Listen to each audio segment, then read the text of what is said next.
You have questions, we have answers. This is Jane Muller. And this is Ken Muller. Welcome to our show, all about real estate with Ken and Jane, airing every Sunday from 10 to 10:30 on Fox Sports New Jersey, 93.5 FM, 1450 AM. Ken, don't try. You better keep your day job. Doesn't matter how much you mimic the I can't do it as well as Mike. All right, That's right. At least he's got that Fox Sports New Jersey. That's right. Got it. Yes. All right. So what do we got today? We're going to talk about what does the waiving the appraisal contingency really mean to the buyer and the seller. So to start with, I think we need to talk about what the appraisal is, and then from there, what it means to waive the appraisal contingency. So that people have to understand, because even though we've covered this in the past, we still get a lot of questions from a lot of the sellers, a lot of the buyers, that to truly understand what it means to waive it and how the process works in evaluating whether the buyer can truly is qualified to waive it as well. Absolutely. A lot of time, right, even though we go through that with our seller again and again and again, but they always come back to ask when I try to schedule appraisal appointment. Jane, I thought they waived it. I said, remember we say that? So I think that's important. We dedicate this program today just to cover one topic so we can go in depth what that meant and how it worked. First of all, we should say the appraisal, basically when you buy a house, you either pay, you can pay cash for the whole financing, or you can get a mortgage, whether it be a conventional loan, an FHA loan, a VA loan, or any type of loan. Yeah. And the appraisal process basically is involved whenever there's a lender involved. The lender, because they're giving you a loan, their collateral is the house, property, yes. That's what they're putting the mortgage on. So they're going to do what's called an appraisal, which is another word for evaluation, to see if the house is really worth what the contract price is, because they have an interest, even though they're only funding maybe 80% or 90%. They want to make sure that the money they're lending is the house value is more than the value of the loan.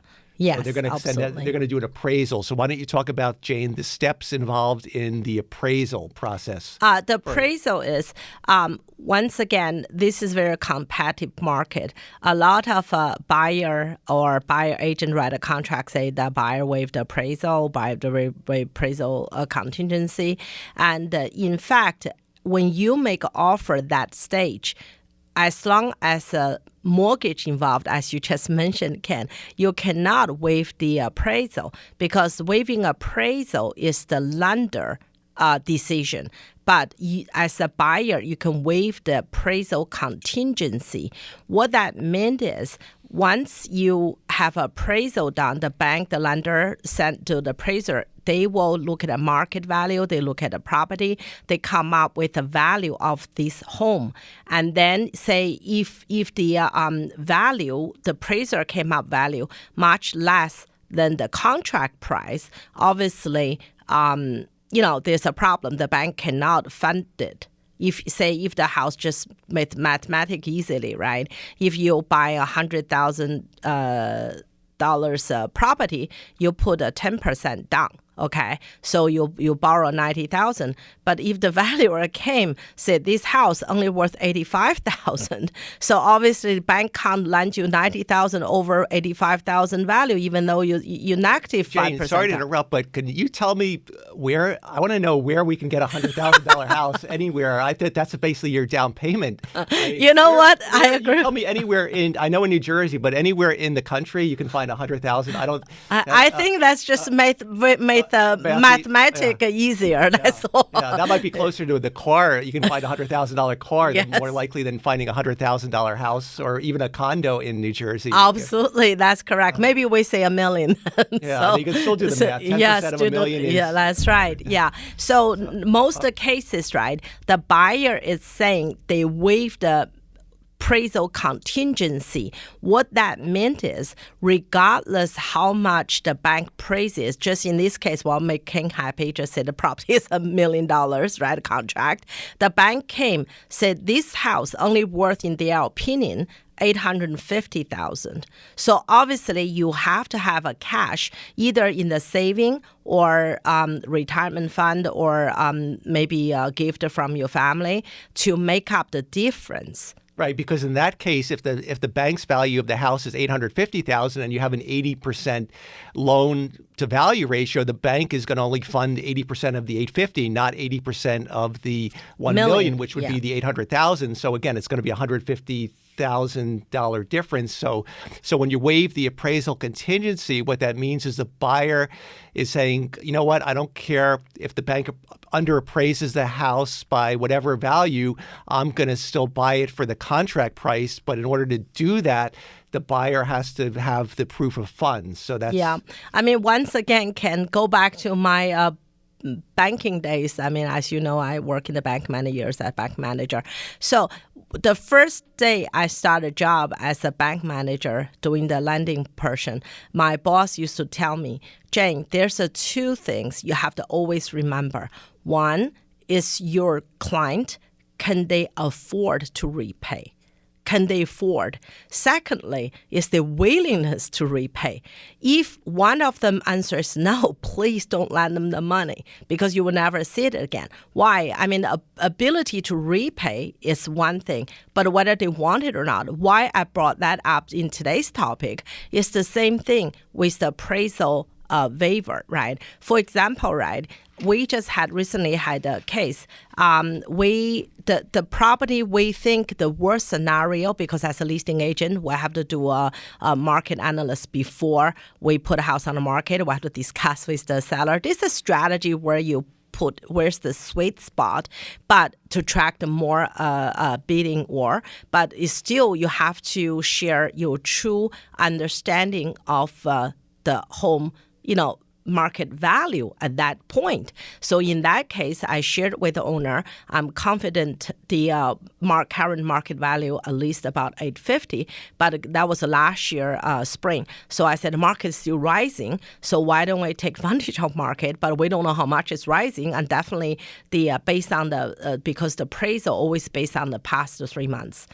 6 months max. So, it doesn't adjust what's rising market. So maybe we can lucky get a buyer waived it. So based on that thinking, we ask $899,000. And when was this house listed? In the spring of last year. Last year, 2021. Yeah, they're still going up that time. So at that time, the interest rate is still very low and still beating war everywhere. So we figured if we ask that $899, so if many buyers comes, they may bid over 900, but worst come to worst, we don't want to lose anyone in 800, but we try to get more if we can. And having said that, we have to make sure the buyer have to have ability and willingness to waive the appraisal, because my comfort level, which I shared with our seller, is $850 at that point. So we put on the market, sure enough, multiple bid. We had many offers, came in $990. At the end, the seller, quite a few $990. At the end, the seller chose the one couple is a $980. The reason they got chosen because they waived the appraisal contingency in the entirety. This is when you waive the appraisal. There's three levels of waiving the appraisal.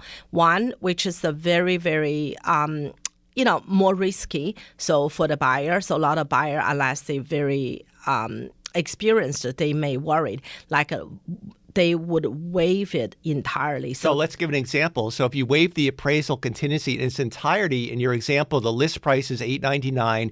This particular buyer made a contract offer of $980, and the bank is still going to, obviously they're getting funding, so the bank is going to do an appraisal. So when they waive it in their entirety, that means if the valuation, the bank valuation came in at $850 or $800 or $799, it doesn't matter. The buyer contractually is obligated to proceed and and buy the house because they waived the appraisal contingency, and they put Entirely. that in entirety. That's what entirety means. Entirety means, yes. In that example, or one step back, right? The second is maybe the buyer don't feel comfortable. Certainly, majority of the lawyer don't feel comfortable, the buyer attorney. They want to make sure to limit potential liability, so they would put a number. At what number? Most, I think is fair is the above asking price, right? If it's asking price, above the list price. List right. price. So if you bid more in order to get this home, you should confident to waive that. So, but having said that, in this very competitive market, some buyer even go lower. So, for example, right, we had a 990 offer. They based on the appraisal subject to asking $899. So in that way, the seller feel $10,000. But if the place truly appraised $850, like I shared my value, so they're not gonna get it. So they rather go $980,000, but entirely. So that's a real example, and that's a very illustrative example about the different types of appraisal contingency waivers. Where in one case you have a $10,000 lower offer, but they waive the appraisal contingency in its entirety, meaning even if the house appraised less than the contract price of $899, that buyer is on the hook to buy it for the contract price. Yes. Whereas a buyer who you're saying in your actual case, you had one buyer who bid two buyers who bid $10,000 more, so they offered $990,000, but they limited the appraisal contingency waiver to the contract price of $899, meaning not a contract price, the asking price. So the listing price. To the listing price, right?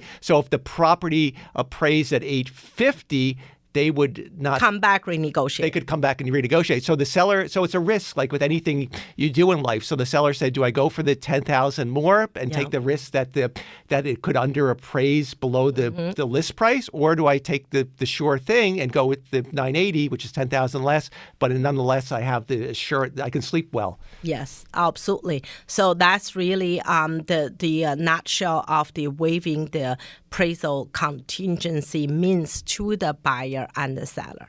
Right. Or there's also an option where they could limit it to maybe $20,000, $10,000, $20,000, put a monetary $30,000 cap on the waiver, which could be further protect the buyer side. Yes, absolutely.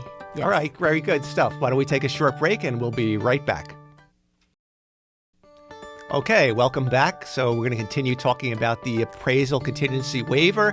And Jane, I want to focus on something you said about the ability that basically to waive the appraisal contingency, of course, the buyer needs the financial ability. And secondly, they need the willingness to repay it. And I think the financial ability is something that a good list agent like yourself will pre-screen, and you'll make sure that obviously any appraisal contingency waiver, the buyer must submit, along with their mortgage pre-approval, they must submit proof of funds and show that they have sufficient funds to cover any deficit resulting from an underappraisal. But the second point, the willingness to repay, is something that you really have to screen up front, because a lot of times in this competitive market, a lot of buyer agents may write in the contract to be competitive that we're willing to waive the appraisal contingency, and and the buyers may not understand fully what that means, or they may just kind of say nonchalantly, "Yeah, we'll do that. That sounds good. We really like the house." But then when it goes to attorney review and the attorney gets involved, the buyer figures they want it, they had more time to think about it, they say, I'm not too crazy about, paying more money than something is valued, especially since the last 2 years, the market has been going up. So I'm already paying, I really want to make sure the bank is going to value me at what I'm paying, the contract price. Yeah, that's a very good point, Ken. And recently we had a lot of contract actually get canceled during the attorney review. And it's hard to say who caused it, right? As a listing agent, we do very detailed homework. We make sure financially they're able. In the past example we said, the asking $899 and then they offer $980, and the buyer did show $400,000 saving in the bank. So we had a bank statement, so we know they definitely can afford it. And we always, as a Mueller team, we always make sure that is done. We want to have a bank statement to verify. We don't want to just take your word and then during the attorney review you said, I don't have money. By the way, I have to sell my house to do that. There's limited lot of potential misunderstanding or mistake the buyer agent may have. But once again, when that happened during the attorney review, the buyer may change their mind. They can be one of the three, or a combination of the three. Why they changed One is maybe the truly some agent didn't explain very well. I know quite a few times they just, everybody does it like a uniform, right, Ken? You just put there, we'll waive the appraisal. And when I read the contract, it's a 5% down. And the bank statement is $10,000-$20,000. I call up, I said, how are you going to waive the appraisal if you you show me the bank statement? It's barely enough for 5%. So that leads to point number one, which is easier to pre-screen because that's black and white. You can see that they either have or don't have the liquid funds to do it. That's where a good list agent comes in and you catch that up front, because otherwise you waste a lot of people's time. And the owner's time, valuable time, because at that time you had a multiple bid. At that moment, right, if you lose that moment, later on you're going back, a lot of people may have a second thought. So that's why the good listing agent always very detailed to make sure everything's done. But we only can screen to certain the ability, able, but we can't detect the wailing.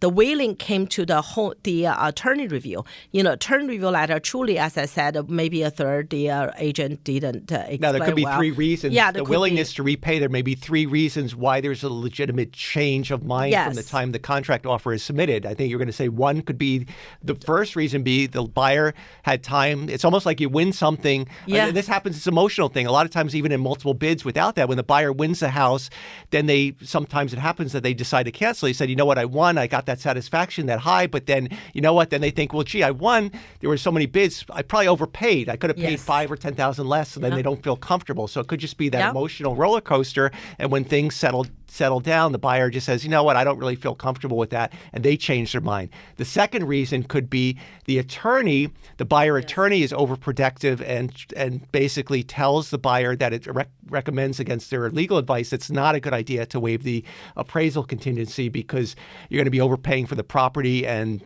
once again, we had that issue. The buyer bid the house, and based on the truly understanding, the buyer had a $200,000-$300,000 down payment. So definitely not down payment. The down payment, the buyer was almost 50% down that case, right? So obviously, there's no problem, no ability. The ability is 100%, and the willingness 100%. But during the attorney review letter, the attorney said they have subject to the satisfaction of the appraisal. At that point, the seller want to cancel. Because I said to the seller, don't jump to the conclusion. Maybe you're just the attorney. So sure enough, when we pushed it back, said, well, if the contract will accept based on that understanding, if you take away the foundation of the contract, unfortunately, the seller has to cancel. At that point, the buyer attorney wrote back and say the buyer, against his advice, they would like to buy waiving the full waiver of the appraisal contingency. So that's really, that's where the attorney conceded into the wishes of the buyer who really wanted the house. Yes. So what would be the third reason that the willingness to repay could be changed? I think a lot of time is combination. It's really, I found now the things so fast. Some agent just write a contract, just like just like part of the contract already in the line, the special the second page, right? The special with the home clause, inspection, where the home inspection is limited to major structural, environmental, radon, et cetera. Where that really, again, we covered that in previous shows, but really the limitation is very. They just basically wrote in there as a part of it. Obviously, a lot of buyers, experience, they just sign it, and then when the lawyer, when they really read it, they say, "Hang on a minute, that's not what we're great." But that's why, as a good buyer agent, we have to sit down with the buyer, just do the math like we did before the break, right? If this house asking $500, worst come to worst, if you look at the comps, they may come 450 or 420, have you got enough fund to cover it? That's number one. And Number also, two, and how also you that feel comes, about it. I'm sorry to interrupt, but also that comes to the buyer agent having a really good conversation with the buyer, because they may have enough funds. They may physically show you they have enough funds, but they may have other lifestyle things or other commitments for those funds for college or student loans. So you have to make sure that the buyer has the funds and they're comfortable. And I guess that relates to also, that overlaps with the willingness to repay. Yeah, they have to speak to the loan officer as well. I always, when I used to represent a buyer, I always discuss with the loan officer, because who knows the buyer truly ability better than the loan officer? They had all the financial, because I don't ask my buyer how much money you make and what debt you have, what asset you have. So the loan officer has that private information. So in that case, always consult the loan officer, let him and her run few scenarios. In that way, you're prepared and make sure you understand what the buyer are waiving. What the risk involved. That's very, very important part of it. I think another question I often get with the appraisal is, sometimes the seller asks me, do we get a report? Jane, is the appraisal back? Do we get a report? Answer is no. The report, the appraisal report, is ordered by the lender. The buyer pay for it. So generally speaking, that's the buyer's report. Unless if they come back to us and say, hey, you asked for 500,000 and the house only appraised 480. Assuming there's no appraisal waiver and you're back in the old days where basically the house has to appraise at the contract price, otherwise it's otherwise the buyer has the right to renegotiate the price. Or in these cases, as you mentioned, sorry to interrupt, in this case, just like you mentioned before, if the buyer put a cap, say if the house appraised 450 and they paid 500, right? If they put a cap 30,000, so they're gonna say, hey, even 30,000, you have to appraise 470. Mm-hmm. Now you only appraise 450. What happened to the 20,000? So in that case, the buyer will supply a report as the base of the argument. So I always say to seller, when we get a report, there's never be good news.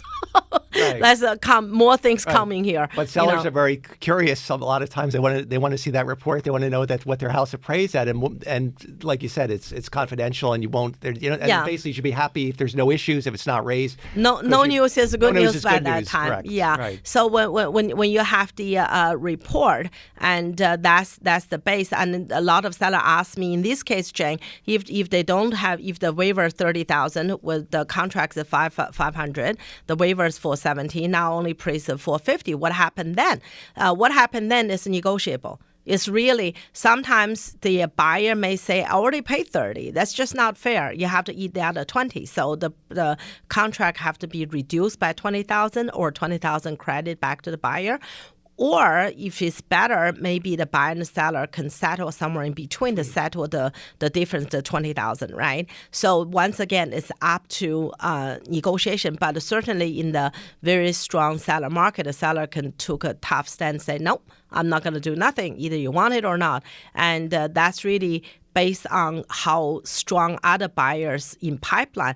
If there's no other strong buyers, if the sellers stick to that, if the deal fell through, and later on the next appraisal could be the same or even less. So the next buyer could not even waive the 30,000, could only waive 20 or 10. So that's a lot of risk involved. Right, and that's where the list agent has to come in and advise the seller based on the comps and based on the marketability of their home. That's where the advice, the current market, the current market, and it's a risk calculation, but that's where you have to rely on the advice of your realtor to guide you in the process and say what's a reasonable negotiable settlement on it. Yeah. Mm-hmm. One thing I want to bring to everyone's attention, we covered in previous show when we interviewed the loan officer. The banks sometimes do give a appraisal waiver.